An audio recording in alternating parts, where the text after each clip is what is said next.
Okay, now we're gonna take apart the actual engine itself here. Pretty simple. 4 bolts, cylinder comes straight off the top in a solid piece.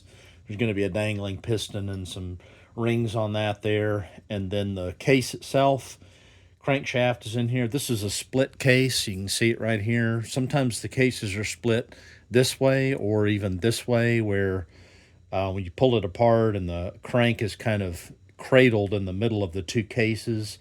In this case, you have to pull it apart this way so that the oil seals, they all come off in one solid piece on either end. But we're going to take all this apart and see what we have and inspect the inside of the cylinder, etc.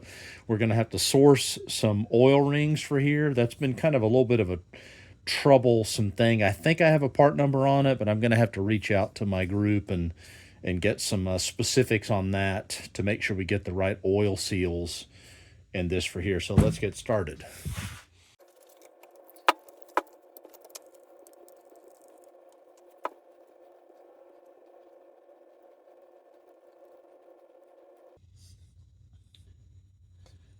And I can see a little bit of a gap right here that I am going to solicit. Just a tap.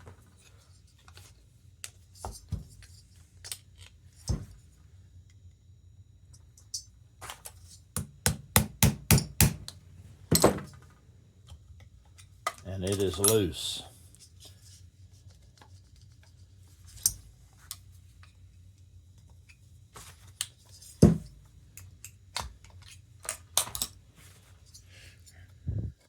Here we go. And there it is. Slide the piston right out. Check it out. Look at the top of that piston. If we look down inside the cylinder and inspect it, there's a little bit of buildup at the bottom. That actually comes off with my finger. Kind of gummy. Haven't really seen that before, but cylinder looks excellent condition. I'm just feeling in here with my finger. I can feel some carbon and stuff like that, but there is no scoring, nothing inside this. We could take our, our bore gauge and measure it. I'll tell you what, though, I'm looking down in here and I see some cross hatches, which makes me think this has been at least honed, probably honed and re-ringed before. So we might be doing something unnecessary. This is why it's always good to do a compression test and a link down test before all this so that you know what you have. And I would have done that. I would advise doing that, but I intentionally wanted to take this apart because I'm a curious George and I like to look at how these things work. But real happy to see what I'm seeing here so far. So now we are going to take the case apart. These were a little hard to get out, so I used my impact driver. I like it because it's got a good hard tip on it. And chucked it a little bit in the vise. You don't want to do it too hard or you're going to crack the case. So just enough to hold it because it is an awkward shape. Very hard to undo these without something holding it.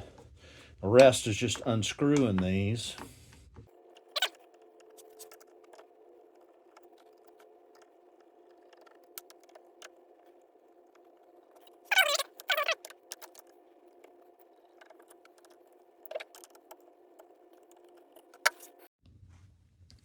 Now that we have those out, we're going to split the case. And one thing I noticed is it came right apart.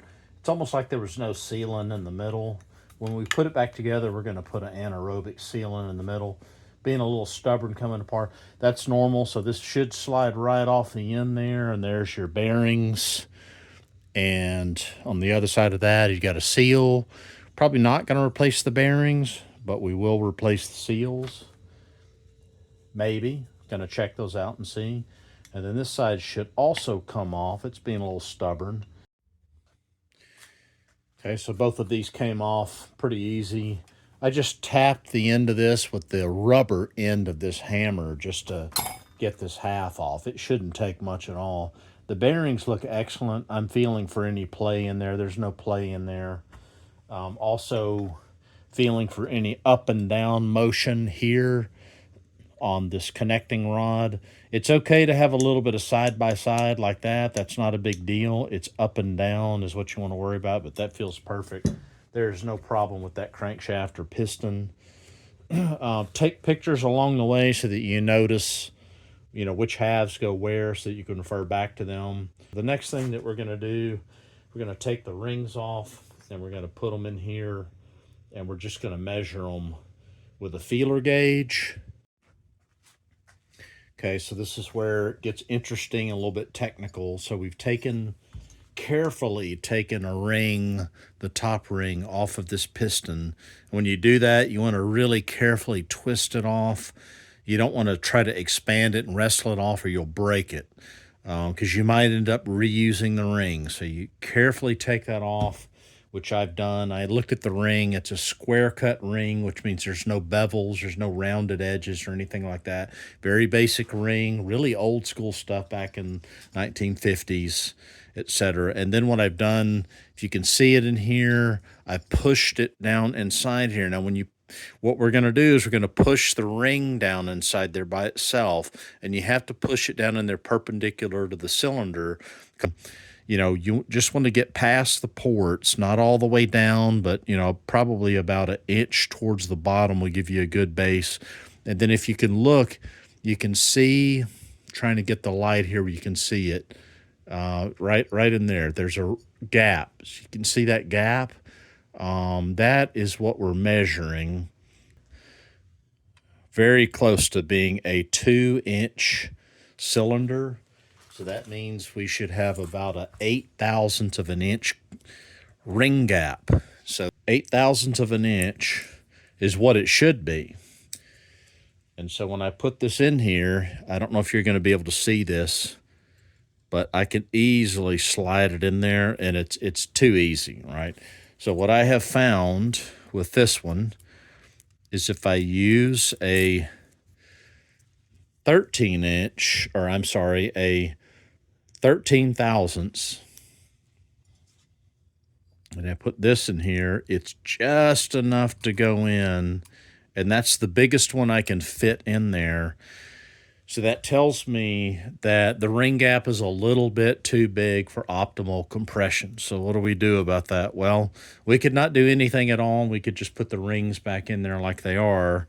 That's probably fine for an old saw like this if we don't care about it. But if you do care about it and you really want maximum compression, then you would get new rings. Now, the thing is that you're not going to find rings well, we'll see. I haven't looked yet, but finding rings for a saw this old, very hard to do.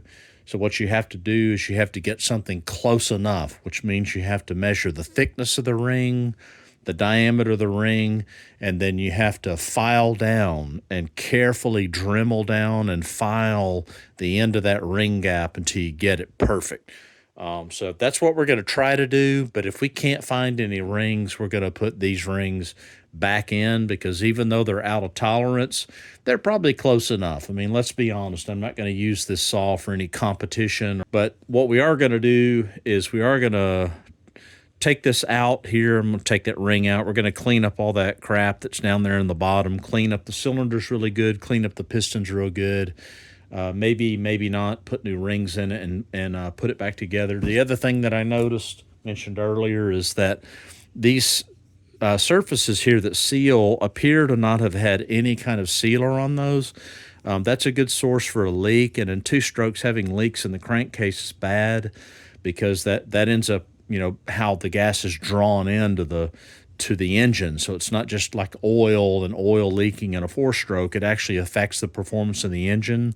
So we're going to clean all this off, and when we put it back together, we're going to use a good, probably a Loctite 518 anaerobic sealer to put that on, make sure that's all good and sealed up. We're going to end this one here, fellas. Got about as far as we can. Probably going to have to source a couple of parts. And if you have any opinions, comments, or anything you want me to do differently, just leave those in the comments. I read them every day, and I respond to just about every single comment I get. So thanks for all of that, and we will catch you on the next one.